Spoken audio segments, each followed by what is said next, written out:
Sa silangang bahagi ng Romblon, matatagpuan ang isla ng Sibuyan. Tinaguri ang Galapagos ng Asya dahil sa natatanging biodiversity nito. Mayaman sa mga likas na mineral at natatanging uri ng mga hayop at halaman. Dito, simple ngunit masigasig ang pamumuhay ng mga Sibuyanon na kumukuha ng kabuhayan mula sa kalikasan habang ito'y kanilang inaalagaan. Ngunit sa kabila ng yaman ng isla, patuloy pa rin ang hamon ng kakulangan sa pangunahing pangangailangan. Dito pumasok ang St. Vincent Co-op. Hindi lang nagbibigay ng financial services tulad ng loans and savings, kundi nagbibigay din ng suporta sa maliliit na negosyo kagaya ng trainings at pangkabuhayan. Sa dokumentaryong ito, alamin natin kung paano binago ng kooperatiba ang buhay ng mga Sibuyanon. Kilalanin natin si Sir Melvin Golina, isang kasapi ng St. Vincent Co-op na nagsimula ng paglalako ng isda at ngayon patuloy na lumalago dahil sa kanilang patuloy na pagtangkilik sa ating kooperatiba.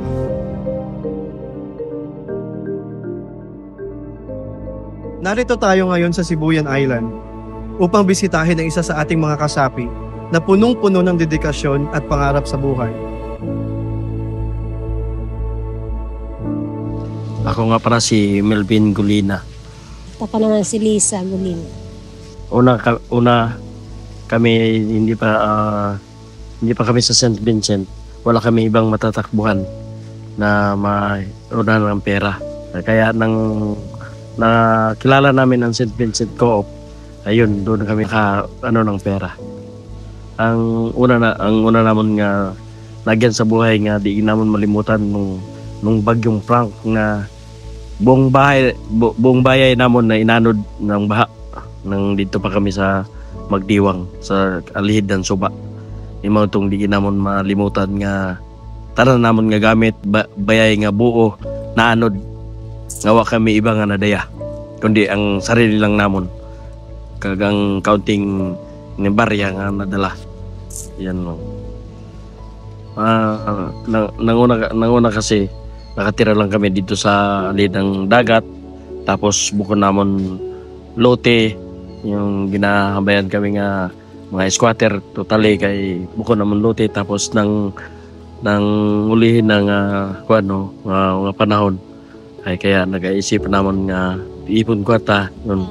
Wa pa kami sa St. Vincent, digid kami kay ipon-ipon kay kaya lang namon ang among kita, kaya lang namon magastos kay nang uli na nang nakilala namon ang St. Vincent, dito na kami kay ipon na dito kami natuto mag savings kung paano kalagang kwarta may counting pera limos isang linggo 200 150 kung mayo yung kita 2 kagatos imaw lang kitang imaw nga among ginaobra nang nakapasok na kami sa St. Vincent.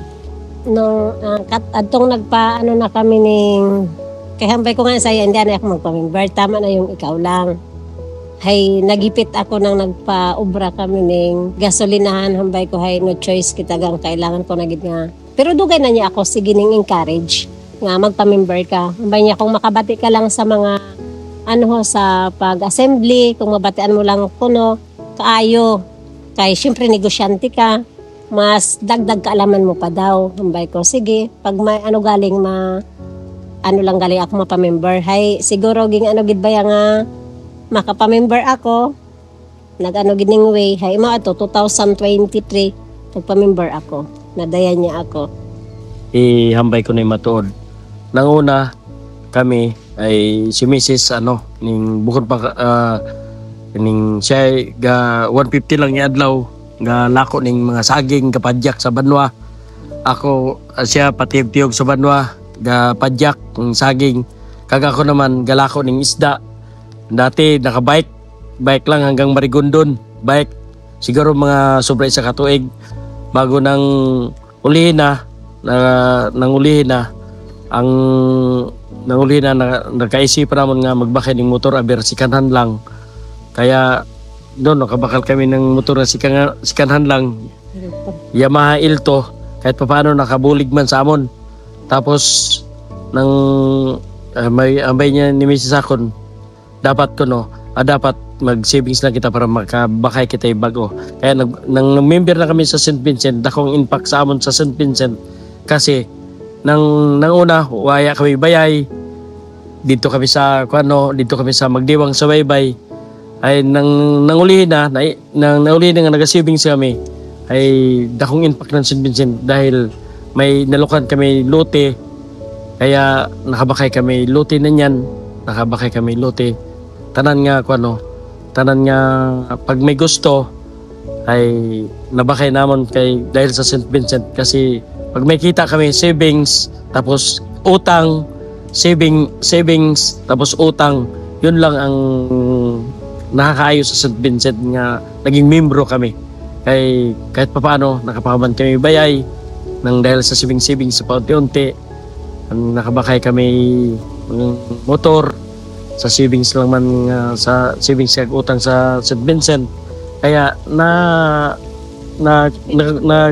ang amon gusto nga project na kakabulig dako ang St. Vincent dako nga bulig talaga basta nasa aton lang inaaman kung buligan naton ng atong sarili kaya ang co-op nag-open sinda ning pautang pero dapat naton bayaran kaya wa kita iba nga madayaganan kundi ang aton lang co-op kung magutang kita bayaran sa tamang panahon kag di nato malimutan mag-savings talaga sa aton co-op kay dako gid nga bulig kung ano nga oras nga kung igwa kita ning savings sa co-op naton abir ano nga oras pwede kang maka-withdraw kung kailangan nung kwarta kung halimbawa kung makasakit kita bigla di nato tawag dalangin ay di na kita kailangan magdayagan sa iba pa manghuyam mangmorsinto ning kwarta kaya sa aton co-op nga St. Vincent talang dako talaga ang impact nga mabulig sa aton sa kapwa naton member sa co-op itangkiligin naton ning maayo ang aton cooperative dahil wa kita iba nga madayaganan oras ang atong kagipitan kung kita man magkautang sa atong co-op porsige naton man makabayad para maibahagi man sa iba nga nangailangan at saka di naton kalimutan pirmi ang atong mag-savings sa atong co-op kaya dako gid nga bagay sa nyan nga panahon way tao nga biglang magpahayam sa imo siroon ka na imo tsura kung makabayad hindi pero kung igwa kitay savings sa aton kooperatiba or utang man itangkiliko naton bayaran naton mayo tapos mag-savings kita para kung anong oras kita nga kailangan ng kwarta di may igwa kitay madayaganan yan lang.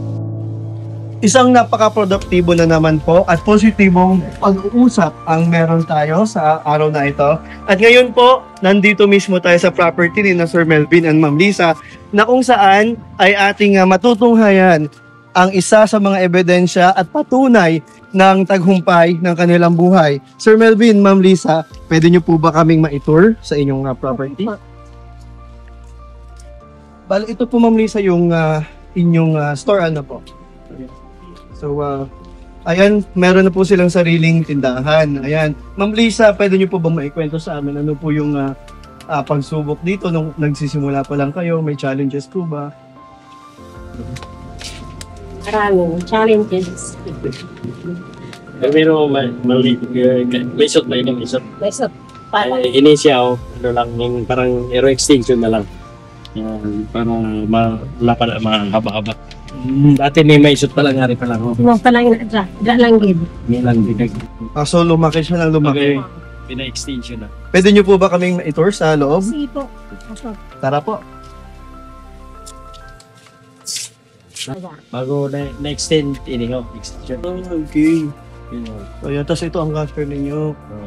Parang 7-Eleven ang dating. Parang pure gold.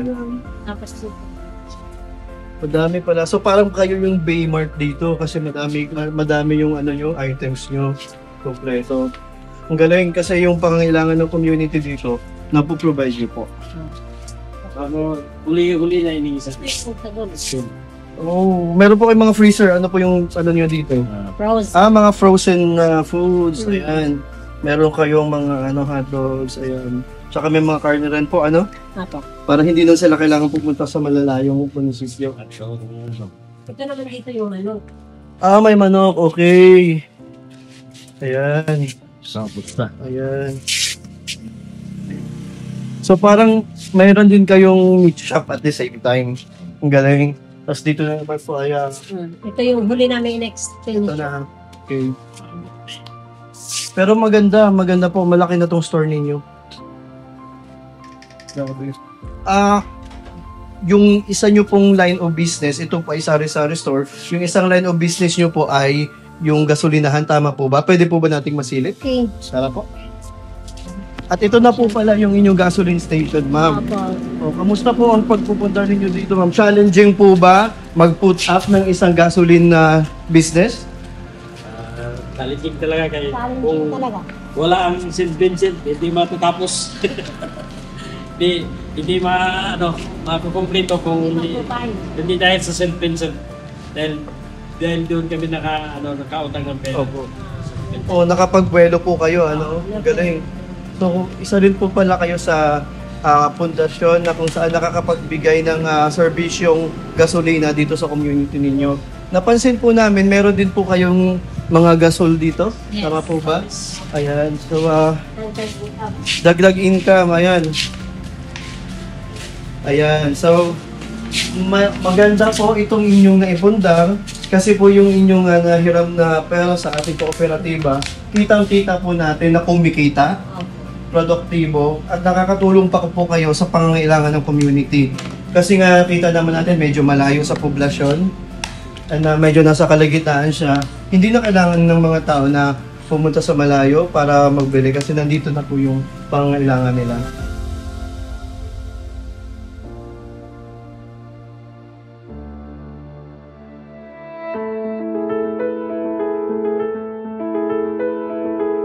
Ang ako nang maihampay kay Sir Melvin Golina bilang isang membro ay napakaayo gid niya nga membro kaysa pagkat ang ako mahambay lalo tigit tayong nag-loan siya ng motorcycle loan ay bawat payment niya sa date na yon ay wa gid siya gapalso ning bayad wa siya kung minsan gani kung galagpas pa ko sa date nga to ay kinahambay pa nga niya ko nga base ay wa ko sa sukot. Kaya ang akong maambay ay napakayo gid nga membro. Sa aton mga membro ay dapat gid naton ay tawad kining importansya ang aton responsibilidad lalo na gid ang pagbayad sa aton mga loans. Kaya mo kay ang ginahambay kung gusto nindo buligan kan mo ng St. Vincent, buligan man po nindo ang indo sarili kung paano ka mo mag-payment na indo ning loan. Ay si Sir Melvin ay siya yung isa sa mga member in good standing sa Sibuyan branch. Batay sa mga record niya, 5 loans sa amin ay updated yung payment. Wala kaming problema sa pagsingil sa kanya. On time siya magbayad. Ang sasabi ko lang kay Sir Melvin, maraming salamat sa pagtulong sa pagsuporta sa St. Vincent. Sana patuloy ka pang mag-loan sa amin para patuloy rin kami makatulong sa inyo. Para sa lahat ng mga kasapi ng St. Vincent, nagpapasalamat po kami sa kanilang patuloy na pagtangkilik ng programa po ng kooperatiba. Sana po ay patuloy po nilang itangkilik, no? Especially yung ating mga programa, kagaya ng sa loans, savings, para makapag-impok sila. At the same time, meron po tayong store na kung saan ay pakababa po yung ating presyo ng ating mga bilihin. Sa tingin ko, malaking tulong po ito sa ating mga kababayan, hindi lang po sa ating mga members, pati na po sa ating community. Dito sa St. Vincent Co-op, we create opportunities, we transform lives.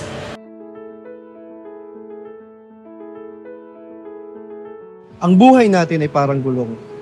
Minsan ay nasa itaas at minsan ay nasa ibaba. Ngunit ang pag-unlad natin sa buhay ay hindi swerte lamang. Isa itong matinding desisyon na may kaakibat na aksyon. Sundan ang mga susunod pa na episode ng mga taghumpay at magagandang pangarap sa buhay. Dito lang yan sa ating St. Vincent Co-op documentary. We create opportunities, we transform lives.